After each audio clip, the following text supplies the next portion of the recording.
Um livro que saí recentemente dizia que sempre houve dívida pública. É falso. Só há dívida pública desde que há Estados. Na época em que a humanidade não tinha nenhum Estado, não havia dívida pública.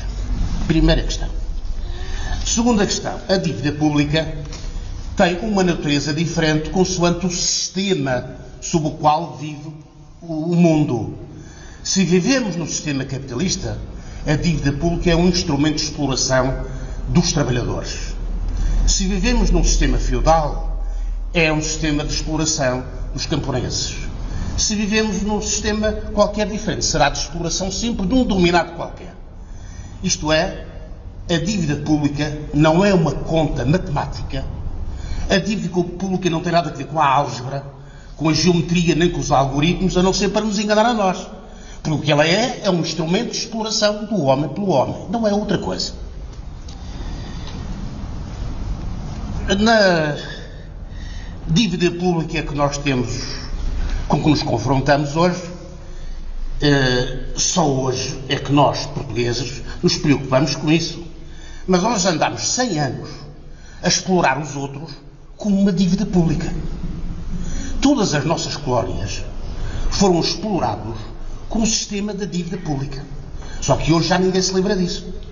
E, portanto, nós somos as vítimas de um sistema de que nos servimos muito bem. Isto seria bom ter sempre presente isto, porque ainda há pouco tempo nós perdoámos a dívida de Moçambique a Portugal. Isto é, Moçambique tinha para connosco uma dívida soberana e nós perdoámos-lhe. Quer dizer, nós explorámos suficientemente para podermos perdoar essa dívida. Voltemos agora para o interior do nosso país. Quando é que esta dívida pública começa a ser problema? Já tive a oportunidade de dizer que foi no século XIX. Até disse que os pais, avós e bisavós dos atuais políticos foram os responsáveis por essa dívida do século XIX. Não vou voltar a ela, porque íamos perder aqui muito tempo. A dívida pública soberana, isto é, a dívida pública externa de um Estado relativamente a outro, começa-nos a incomodar recentemente quando nós entramos para a União Europeia. Quando nós entramos para a União Europeia, ou seja, para a CIE, como se dizia na altura, quando nós entramos para a CIE, a nossa dívida pública era 40% do nosso produto interno bruto. Uma coisa perfeitamente suportável, sem grandes problemas, aliás. Mas o problema é que hoje a nossa dívida externa ultrapassa 100% do produto interno bruto. Portanto, o que nós ganhámos com a entrada na União Europeia foi uma dívida de 40% do PIB, passou para uma dívida de 120% do PIB. No fim deste ano, como se irá ver. Portanto, o que é que se passou aqui? Como é que se explica que isto tenha acontecido? E é aqui que nós devemos centrar. Como é que se explica que isto tenha acontecido? Os senhores sabem que para haver uma dívida pública entre dois países é preciso que um produza menos do que o outro. Isto é, não poderá haver dívida pública entre dois países se um deles não produzir menos que o outro. Se a produtividade de um deles não for inferior à produtividade do outro, nunca haverá dívida pública. Quando nós entramos para a União Europeia, sabíamos perfeitamente que a nossa produtividade era inferior à da União Europeia e que isso não ia acabar senão mal como acabou. Mas aqueles que disseram, e eu conto-me entre os primeiros, para não dizer-vos aqui que seria uma jactância enorme, que fui o único e o primeiro, que disseram não entremos nesse ninho de vespas, os que disseram isto eram os que não percebiam nada da matéria.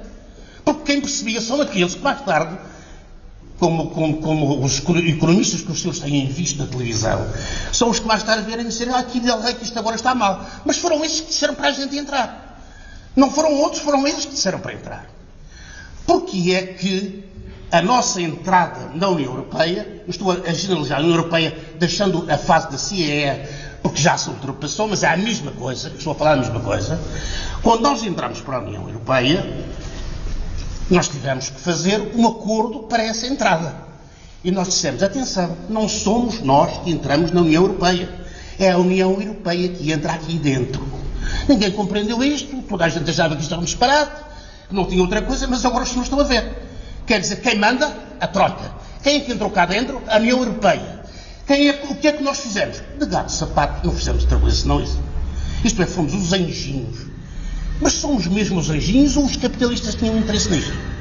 Os capitalistas portugueses, o Dr. Mário Soares, os governos, etc., todos, o Cavaco e outros, tinham ou não tinham interesse que esta dívida crescesse a um tal ponto que pudessem dominar e controlar a classe operária portuguesa. Tinham, sim senhor. Eles hoje são os ricos. Nós hoje somos cada vez os mais pobres. A situação é escolhida por eles. E nós fomos atrás, votando com o nosso cartão. Atenção, que nós também temos responsabilidades. Votámos neles. Ninguém quis discutir a entrada na União Europeia. Nem pequenos, nem grandes.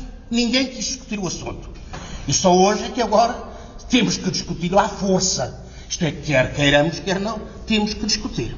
Dizia eu que para que haja uma dívida pública é preciso que um país seja mais pobre que o outro, ou seja, a produtividade do seu trabalho seja inferior à produtividade do trabalho no país que domina. No país perante o qual deve um país a outro país por causa disto. Esta situação permanece sempre? Não. Mas quando nós entramos para a União Europeia, assinámos um acordo. E o que é que dizia esse acordo? Dizia que havia uma nova divisão de trabalho na Europa. A nós competíamos produzir certas coisas e aos outros países produzir outras. E como éramos todos amigos, receberíamos indemnizações, ajudas de coesão e ficaríamos todos iguais. Nós produzindo o que eles queriam e eles produzindo o que nós não queríamos. Ora, esta divisão do trabalho foi imposta aqui por métodos que os senhores todos viram.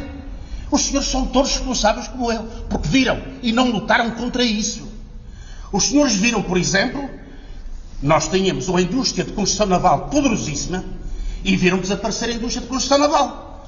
Porquê? Porque essa indústria de construção naval, cuja produtividade é elevadíssima, não convinha que ficasse nas mãos de um pequeno país como Portugal. E passou para os outros. Os outros constroem os navios e a gente agora compra os navios. Tudo bem. É uma divisão do trabalho. Se eles nos pagassem continuamente o atraso, nós ficaríamos equilibrados. Mas é que eles pagaram-nos no princípio uma verba para nós nos calarmos, foram-se embora, levaram as indústrias, levaram isso tudo. Mas não foi apenas a construção naval. Toda a indústria transformadora acabou em Portugal. Os senhores já viram que hoje nós temos menos 20% de operários do que tínhamos em 1974. Isto é, os operários é que estão na indústria. Como a indústria não é preciso, também não é preciso operários. Nós, neste momento, temos uma classe média, isto é, funcionários, bancários, etc., advogados, médicos, etc., temos uma classe média que é superior à classe operária. Nós hoje não temos classe operária capaz de fazer uma revolução. Nós hoje não temos classe operária capaz de lutar contra eles. A classe operária são sectores separados que estão nesta luta. É os transportes públicos, é o metro, é a ACP, é o que resta dessa classe operária que foi esmagada pelo processo de divisão internacional do trabalho imposta pela União Europeia. Perdeu-se também as minas. Nós tínhamos um complexo minério extraordinário para um país pequeno como o nosso. Perdeu-se sobretudo em minas de ferro, que traz os montes, que agora se volta outra vez a dizer que são muito importantes, porque naturalmente são as maiores da Europa, uma das maiores do mundo, embora o teor do minério de ferro não seja tão grande como é, por exemplo, em Angola. Mas a verdade é que tudo isso acabou. Nós deixámos de produzir ferro. Quem diz de produzir ferro, diz de produzir aço.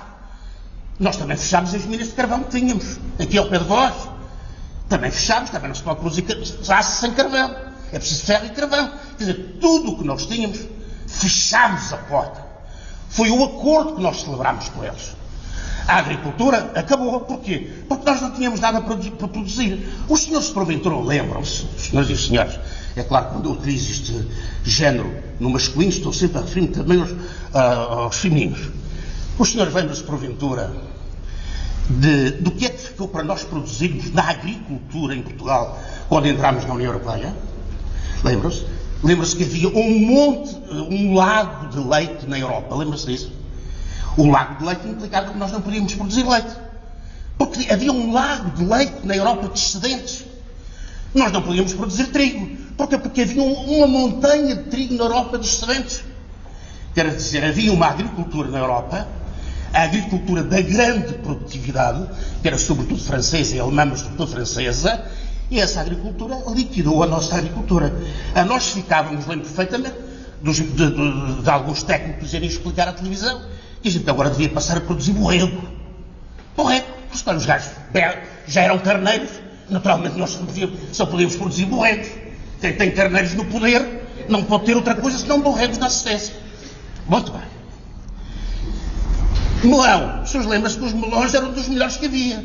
Mas como era muito grande para o francês, tivemos que passar a produzir melões deste tamanho. O melão deste tamanho não tem gosto. E a gente deixou de vender melões. Os senhores viram que tudo isto se passou aos vossos olhos. Não foi nas vossas costas, foi nos vossos olhos. Portanto, liquidou-se a agricultura, liquidou-se as minas, liquidou-se a indústria transformadora, liquidou-se tudo o que havia para liquidar. E agora o que é que nós vamos produzir? Nós vamos produzir o rebotalho, isto é, vamos produzir coisas que não têm um rendimento tão grande. Por exemplo, receber como criados de avental, posto, os estrangeiros que vêm passar férias a Portugal. Isso é um serviço, também dá dinheiro, também ajuda a aumentar ou diminuir, conforme os casos, a balança de transações correntes, mas não é uma forma de manter a nossa autonomia. Ficaremos sempre a dever. Portanto, passámos a produzir serviços que levaram a que os nossos rendimentos fossem cada vez menores. Portanto, houve uma divisão de trabalho que foi imposta a todos nós. E essa divisão de trabalho significou que Portugal ia produzir menos no futuro e que, portanto, a sua dívida ia aumentar. Isso é perfeitamente claro. Alguém se preocupou com isso? Não. Alguns dos economistas que vêm dizer que a gente gasta muito dinheiro se preocupou com isso? Não. Ninguém se preocupou com isso. Foi o que o governo quis fazer e fez. Bom, agora vamos ver uma coisa. Isto não é novidade. Porque ainda há pouco tempo, no século XIX, digamos assim, não é tão tempo como isso, na Alemanha havia um chanceler, Bismarck, que tentou fazer a mesma coisa. Criou uma coisa chamada o Zollverein, que era exatamente uma união de todos os países da Europa, com uma divisão de trabalho complicada. A primeira consequência disso foi que os países do sul dessa união, que era o Império Austro-Húngaro, foi imediatamente deitado pela borda fora. A guerra com o Império Austro-Húngaro começa por causa disto. Então, estas coisas já vêm de trás, toda a gente conhece isto, tem a obrigação de conhecer. Bom, ficando nós nesta maneira, e havendo uma série de latifundiários que receberam uns subsídios e que, em vez de aplicar na produção agrícola, deram aos filhinhos para andar de jipes na cidade, os senhores viram isto todos aqui, ninguém disse nada, ninguém mandou parar para andar a aprender, ninguém chamou a polícia e disse que aquele jipe é meu, ninguém disse nada disso. E eles fizeram o que quiseram. E até que, a partir de certa altura, a dívida vai aumentando. Como é que isto seria justo? Fazer esta divisão de trabalho? Não, a divisão de trabalho em si, só por si, não é nada especial. Bastava que o facto de nos darem o trabalho menos produtivo, eles nos subsidiassem continuamente para ficarmos ao nível deles. Mas não foi isso que eles fizeram. Os senhores sabem que existe uma coisa chamada os Estados Unidos da América do Norte.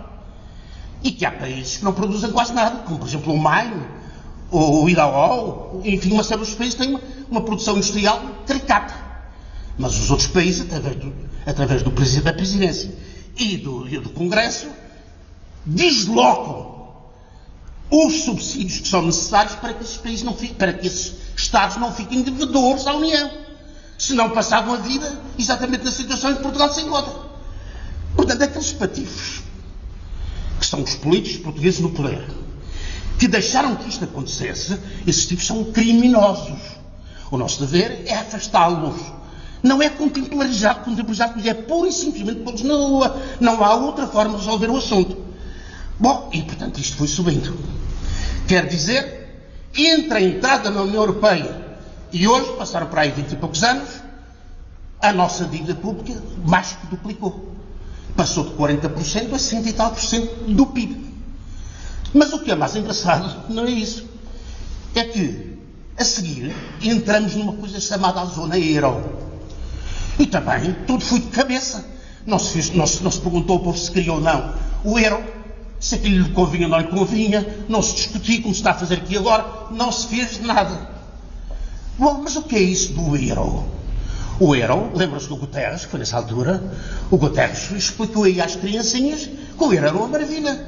Por exemplo, em vez de quando eu ia para a Espanha, não tinha de trocar um escudo por uma peseta. E depois passava para a Itália, não tinha de transformar a peseta numa lira. E depois passava para a Alemanha, não tinha de transformar a lira para a Grécia, não tinha de transformar num Drácula, e assim sucessivamente. Bom, isto era o paleio do Guterres. Isto é uma maravilha, a gente poupa todos dinheiro entrando no euro. E mais, disse uma coisa que a maior barbaridade económica se podia ter dito, é que nós não podemos deixar do euro, porque senão a Europa passa a andar a 2 velocidades. Ora, precisamente o euro é que obriga a Europa a andar a 2 velocidades. Se não tivéssemos o euro, talvez andássemos com uma velocidade um pouco melhor. Portanto, o que é o euro? Bem, o euro é um marco. Isto é uma moeda forte, como era na Europa o marco. Os alemães não transformaram isto, o seu marco, numa moeda fraca, como convinha a Portugal, como convinha à Grécia. Porquê? Porque assim podiam vender mais produtos ao exterior e a sua dívida seria menor. Toda a gente compreende isto. Ora, isto não aconteceu nada. Pelo contrário, adotámos o marco, a moeda, e chamámos-lhe euro. E um euro valia 200 escudos. No dia em que foi lançado o euro, a equiparação era 200 escudos e mais uns cêntimos. Isto era o que acontecia. E depois o que é que aconteceu? Aconteceu que, evidentemente, o euro normalizou tudo. Isto é, em Portugal, as coisas continuaram a custar a mesma coisa que custava na Alemanha. Não se almoçava em Portugal mais barato do que na Alemanha. O que se ganhava era menos em Portugal do que se ganhava na Alemanha. Porque isso, quanto ao valor do salário, os gajos nunca se esqueceram de controlá-lo por baixo. Portanto, temos um euro. Que consequências é que tem este euro? Isto é a desgraça exatamente do país. É a desgraça da Grécia, é a desgraça de Portugal. E serve para os alemães e uns criados de quarto que andam ali à volta da chancelerina Merkel. Serve para os alemães, como os franceses e outros, serve para eles cavalgarem às nossas costas e enriquecerem à nossa custa. Só serve para isso. Porquê? Porque com o euro, como a Alemanha vende 40% da sua produção industrial dentro da Europa, evidente, vende ao preço do euro. E nós não temos nada para mandar para a Alemanha. Temos para receber de lá, mas não temos nada para mandar. Ficamos a dever. E ficamos a dever pelo preço de uma moeda cara. Se a moeda fosse barata, ficamos a dever pelo preço de uma moeda barata. Isto acontece assim e mais. Ainda por cima, cada país deve, cada país tem os seus bancos, mas cada banco, em Portugal, trata de uma moeda supranacional. Não é uma moeda portuguesa, é uma moeda supranacional. Quer dizer, os bancos que são portugueses têm a gestão de uma moeda supranacional. Quando fazem uma má gestão dessa moeda, quem vai pagar? Evidentemente não paga o banco. Paga o governo a que esse banco pertence. Isto é, o governo do Estado a que esse banco pertence. Bom, isto é o que acontece quando a gente quer entrar no euro, dizendo que se não entrarmos, perdemos uma das velocidades, passaremos a desenvolver-nos a uma velocidade inferior àquela que a Europa se desenvolvia.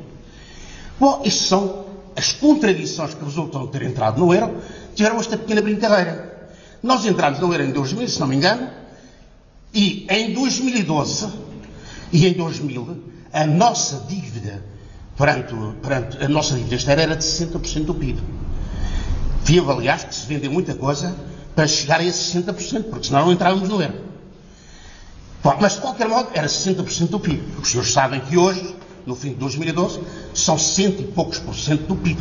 Quer dizer, em 10 anos, a nossa dívida externa na zona euro duplicou.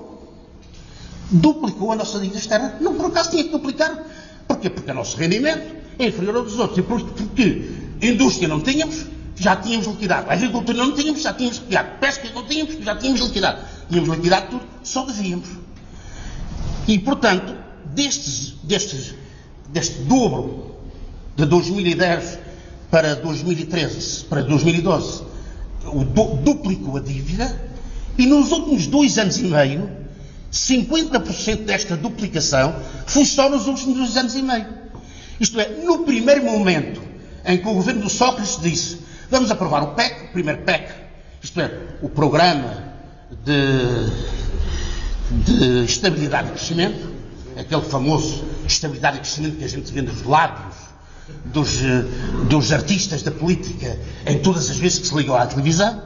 Este PEC, desde que foi aprovado o primeiro até o outro, do tal dobro, 50% foram só em 2 anos e meio. 50% do dobro foram em 2 anos e meio. Desculpa estar a falar em números, mas isto percebem, não percebem? Não são muito difíceis. Quer dizer, nós entramos no euro e duplicamos a nossa dívida externa até hoje. E só metade dessa duplicação foi só nos últimos 2 anos e meio. Ora, muito bem. O que é que vamos fazer para isto? Chamamos a troca. Porque dizem os políticos, note como os políticos e os economistas estão todos uma tropa do pior que existe no planeta, mas é isso que a gente tem no poder. Hein?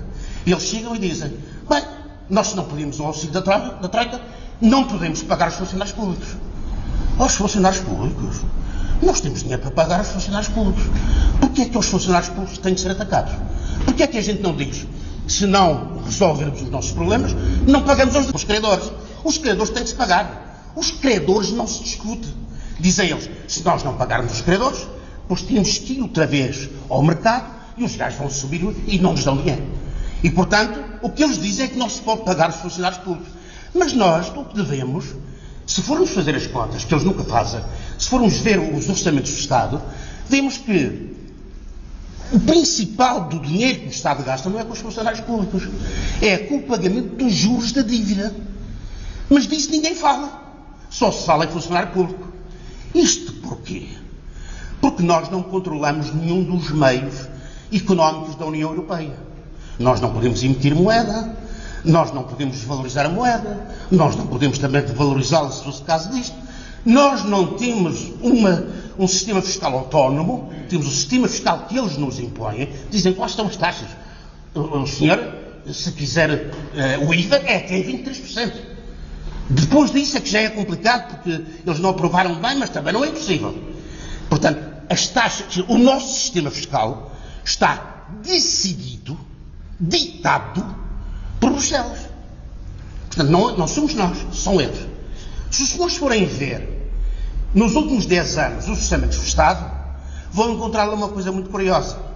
É que o Estado, aumentou sempre o volume dos impostos. E aumentou também o volume das despesas. Só que os impostos foram sobre todos nós. E as despesas foram por causa da dívida. Quer dizer, como ia aumentando continuamente a dívida, cada vez tinha que ter mais dinheiro para pagar a dívida. E para ter dinheiro para pagar a dívida tinha que ir ao mercado. E quando ia ao mercado, eles ou davam ou não davam, consoante as circunstâncias. E portanto andámos nisto o tempo todo, até chegar um momento em que os bancos portugueses estavam falidos. Porquê também? Porque o sistema como se paga a dívida soberana é muito curioso. Enquanto nós temos uma dívida externa para com outro Estado, nós pagamos se quisermos. Ou quando quisermos. Ou quando pudermos, para ser mais simpático. O Estado tem uma dívida externa, paga conforme puder ou quando puder. Ora, exatamente este tipo de dívida e de pagamento é aquilo que eles não querem discutir connosco. Porquê? Porque têm que estar continuamente a pagar os juros da dívida que já contraíram. Porque senão eles não emprestam mais dinheiro. Então a quem é que nós devemos? Aos bancos. E os bancos há uma coisa curiosa. Nós pedimos dinheiro ao mercado, segundo eles dizem. Mas quem é o mercado que aparece a comprar a nossa dívida, como também se diz? O mercado são os bancos portugueses. São os bancos portugueses. Os bancos portugueses não têm dinheiro para comprar uma coisa que é tão cara. Dirigem-se ao Banco Central Europeu, que empresta dinheiro a 1%.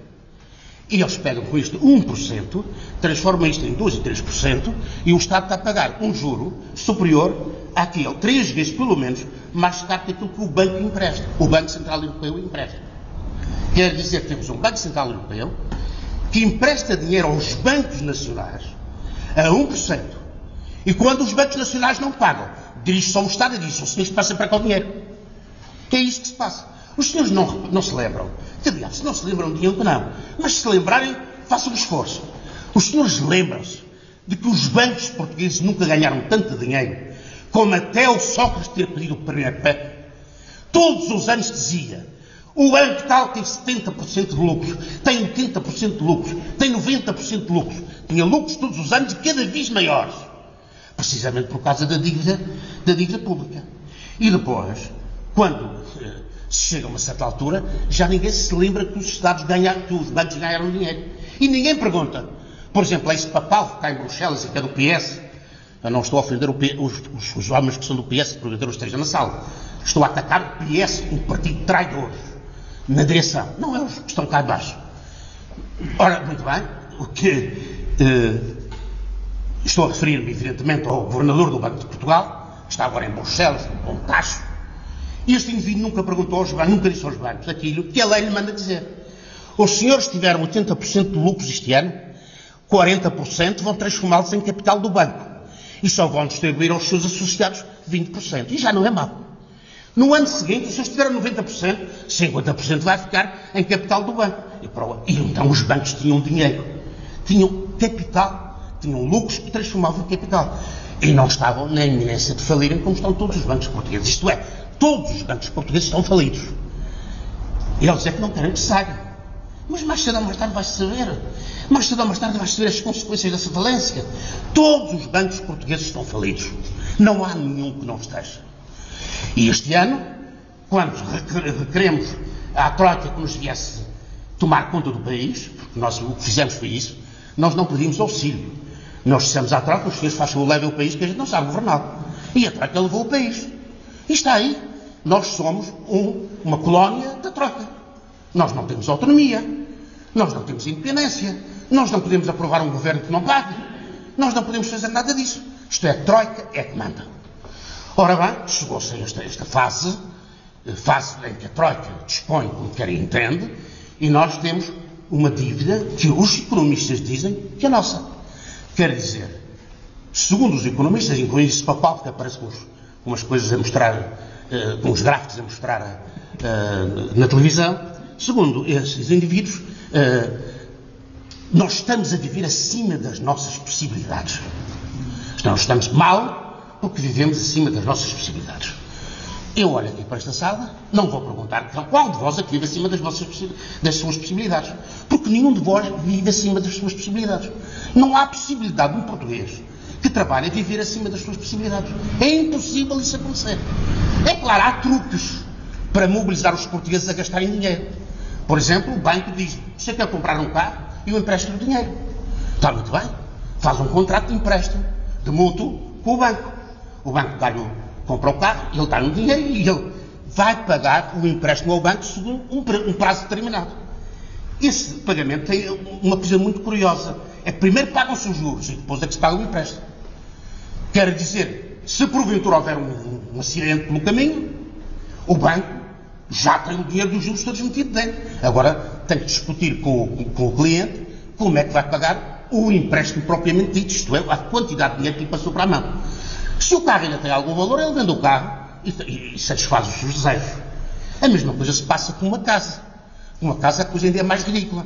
Há pessoas que dizem: bom, as pessoas compraram casas e não tinham dinheiro para comprar casa. Olha, e as pessoas dizem: na verdade eu gastei mais do que devia.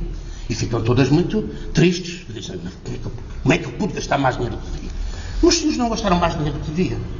Os senhores recorreram a uma armadilha que vos estendeu o sistema bancário, pediram-lhe um empréstimo, compraram uma casa e continuaram a pagar durante 20 anos, começaram a pagar durante 20 anos, primeiro os juros e depois o capital da casa. É isso o contrato que os senhores fizeram. Se porventura os senhores não têm dinheiro, não perdem nada. E eles não perdem nada. Porquê? Porque já receberam uma parte importante dos juros e depois têm a casa para vender. Fizeram o que quiser. Portanto, os senhores não ficam a dever nada ao banco pelo facto de terem pedido dinheiro para comprar uma casa. Mesmo quando não pagam, não ficam a dever nada. Não ficam a dever nada. E mais, alguns até têm um seguro de vida, que se matarem de desespero, ainda vão dar o dinheiro ao banco do seguro. Não é para vós. Portanto, os senhores, ninguém em Portugal, trabalhador, viveu acima das suas possibilidades. Isso não é possível de acontecer. Viveram de acordo com as possibilidades que tinham. E, evidentemente, foram levados por uma série de golpes que os capitalistas sabem aplicar às pessoas. Os senhores já repararam que a única entidade que, num país como Portugal e muitos outros, empresta dinheiro ao capitalista que o explora é precisamente o trabalhador. O trabalhador vai trabalhar com a barriga vazia. Tem que arranjar dinheiro para encher a barriga. E só recebe o dinheiro no fim do mês. Quer dizer, o trabalhador empresta durante 30 dias as despesas que faz com a sua alimentação e dos seus filhos ao patrão. E o patrão não lhe paga juros nenhum por isso. Pelo contrário, paga-lhe no fim, quando paga. Porquê é que os senhores pensam que há salários em atraso? Porque os gajos não pagam. Quer dizer, se os senhores pagassem, entrassem no princípio e pagassem no princípio, fosse obrigatório pagar no princípio para depois poderem fazer as vossas despesas, evidentemente isso estava muito bem, porque o patrão já não podia deixar de pagar. Mas não, o gajo serve-se do vosso trabalho, chupa o vosso trabalho durante o mês e no fim do mês não paga. E não acontece absolutamente nada. Está tudo. Portanto, nenhum de nós vive acima das suas possibilidades. Pelo contrário, quem vive acima das suas possibilidades é o patrão, porque isso não produz absolutamente nada e é rico. Esse é que vive acima das possibilidades. Mas a história de vivemos acima das possibilidades é uma história para mandar pela borda fora, porque não corresponde a nada da verdade. Bom, digamos que vimos que há um sistema de entrada na União Europeia e há depois um sistema de entrada na zona euro que teve como consequência multiplicar aflitivamente a dívida externa portuguesa. Quando nós recorremos a Bruxelas, ao Fundo Monetário Internacional, para nos ajudar a resolver este problema, cometemos um erro contra a pátria. Isto é, os políticos que fazem isto são não apenas antipatrióticos, são indivíduos que deviam ser abatidos e presos. Porquê? Os senhores já devem ter ouvido falar que um contrato, quando é feito entre duas pessoas, pode ser alterado se as circunstâncias se alterarem profundamente. Por exemplo, eu peço dinheiro para comprar uma casa. Suponham que houve um sismo, que deitou as casas todas abaixo. Evidentemente que o contrato tem que ser alterado. Toda a gente sabe isto. Ora, a dívida e as circunstâncias da dívida são um sismo ao nível da economia, no caso, ao nível da moeda, no caso, ao nível das finanças. Mas este sismo não alterou nenhum dos contratos. Os contratos continuam todos inteirinhos, ninguém mexe neles. Quando a gente vai pedir, quando a gente, governo, vai pedir o auxílio da Troika, nós transformamos uma dívida externa numa dívida perante determinadas entidades de Bruxelas, Fundo Monetário Internacional e o Sistema Monetário Europeu. É a chamada de Troika. A partir daqui, nós nunca mais podemos deixar de pagar, porque os tribunais europeus é que vão julgar o caso. Se os senhores não tivessem, se aqueles senhores não tivessem pedido esse auxílio da Troika, os credores dirigiam-se aos tribunais portugueses. E nos tribunais portugueses invocavam aquele artigo sobre as circunstâncias anómalas, acho que é o 734, se não me engano, invocavam o artigo do Código que lhes permite alterar e beneficiar dessas alterações e renovar ou revogar até o contrato. Portanto, tudo isso se passava dentro dos tribunais portugueses. E mais, aqueles que pediam 6% e 7% ao ano podiam ser condenados como criminosos por estarem a especular com juros, por serem usurários. Quando nós vamos pedir isto à Troika, a Troika legitima isto tudo e nós já não podemos levar os patifes aos tribunais. Pelo contrário, a Troika agora pode, os devedores, os credores, os nossos credores, podem dirigir-se a qualquer Tribunal Europeu, no caso do Tribunal Europeu, que já funciona para esse efeito, e no Tribunal Europeu somos condenados a pagar. E mais, o Tribunal Europeu aplica decisões que têm que ser imediatamente aplicadas, sob pena de ser aplicadas novas multas ao país. Portanto, quando se pediu a entrada da Troika em Portugal, fez-se a maior asneira que se podia fazer. Convém lembrar que esta asneira foi objeto de uma manobra do próprio Ministro das Finanças na altura do governo do Sócrates. O Ministro chamou a Troika sem o Sócrates saber. Ou seja, o Sócrates estava duvidoso e ele mandou avançar a Troika. E mais, o Dr. Mário Soares vangloria-se, num livro mais recente que publicou, que é uma espécie de autobiografia selecionada. Nessa autobiografia selecionada, diz que foi ele que convenceu o Sócrates, porque o Sócrates não queria, a pedir o auxílio da Troika. E outro dia aparece a dizer que a Troika deve ser corrida, que não se deve respeitar a Troika. Portanto, ninguém entende estes políticos. Estes políticos é demais. Ninguém consegue entender. Bom, tinha mais coisas para dizer, evidentemente. Aliás, eu nunca mais acabo porque, na verdade, para tratar destes assuntos, é preciso fazer duas coisas. Primeiro, é preciso conhecer os números. Mas não são os números que nos interessam. Os números é para estudá-los. E depois é preciso saber quais são as relações que estão por trás destes números e que esses números ocultam. E essas relações é que nós temos que saber. Portanto, nós, agora, vamos ter... Quer dizer, o que é que vai acontecer? Nós não vamos poder pagar. Porque, notem, os PECs foram estabelecidos para, mediante medidas de austeridade, fazer face à dívida. Nenhum dos PECs diminuía a dívida. Aumentou as medidas de austeridade, mas a dívida não diminuiu. A Troika, o memorando de entendimento com a Troika impõe uma quantidade de medidas de austeridade. Mas até agora nós duplicámos a dívida. Isto é, nós não temos uma dívida menor, temos uma dívida maior. Com o auxílio da Troika, temos uma dívida maior. Portanto, toda a gente vê que nós vamos ir para a insolvência. Aquilo que antigamente se chamava a falência, mas que eles também já mudaram porque a palavra era muito feia e as leis agora já só falam em insolvência. Bom, isto é o que vai acontecer. Nós vamos pedindo auxílio e vamos ficando cada vez mais dependentes. Qual é a única coisa que podemos fazer? Eu já tive a oportunidade de anunciar isto nas últimas eleições, no jantar de encerramento da campanha do partido.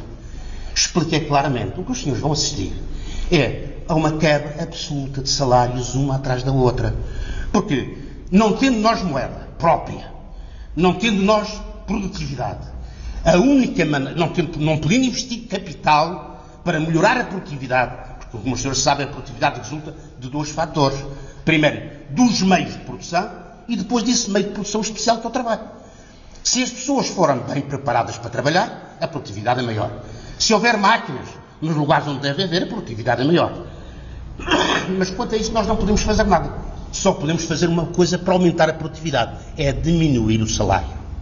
Expliquei isto aqui aos meus amigos e que fazem o favor de me ouvir, que já não é mau, não é?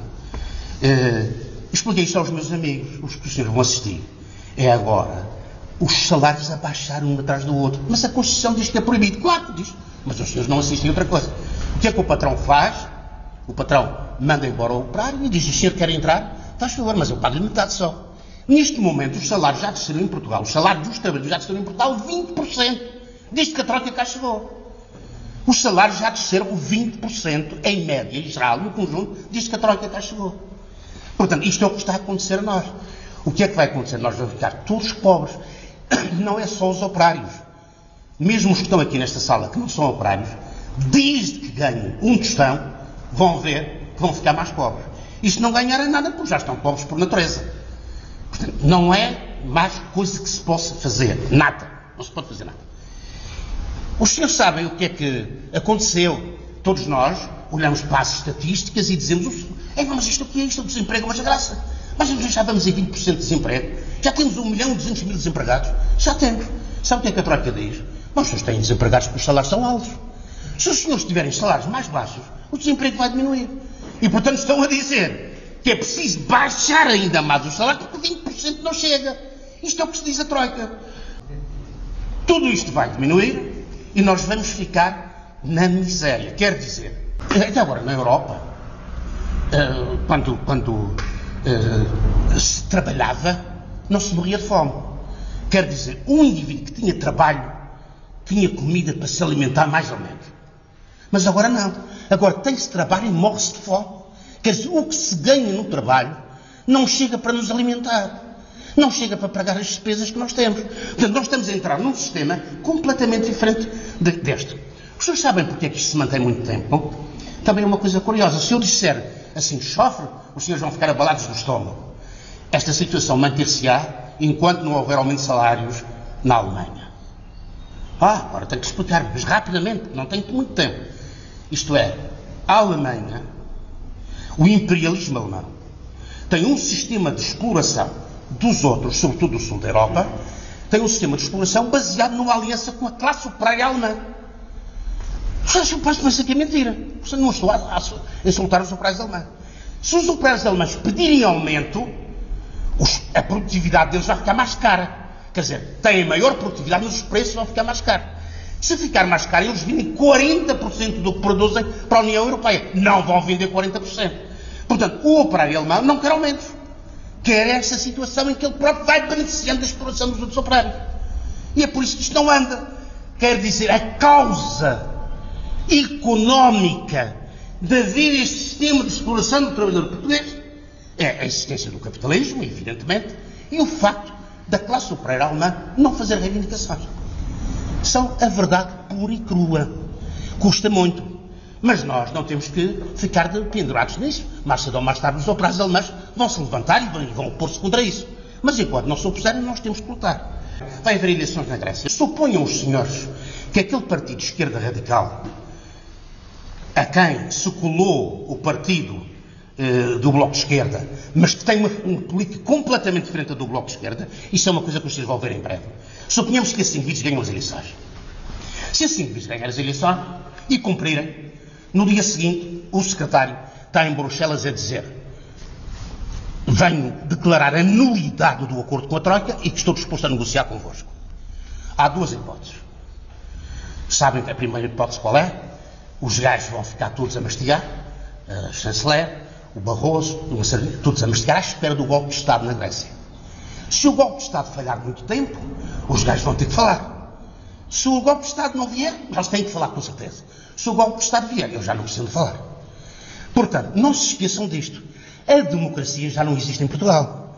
As pessoas estão a pensar que existe porque eu estou aqui a falar convosco. Bom, as pessoas também estão a falar comigo. Mas é por pouco tempo. Isto é os restos da democracia formal. Porque os senhores aderiram à União Europeia, ninguém vos perguntou a opinião. Aderiram à zona euro, ninguém vos perguntou a opinião. Fizeram fizeram um novo tratado acerca da gestão do orçamento e ninguém perguntou a vossa opinião. Tudo se faz nas vossas costas e às vossas costas e nas vossas costas. Tudo isto processa assim. E, portanto, a democracia é coisa que já deu uvas. Quer dizer, o que nós estamos a assistir é uma contra-revolução conduzida pelo capitalismo europeu, pelo imperialismo europeu, contra estes países mais pequenos. Depois ver-se o que é que isto vai dar. Não é possível entrar neste capítulo, porque isso demoraria muito tempo. Eu peço desculpa pelo tempo que tomei e obrigado pelo cuidado que tiveram.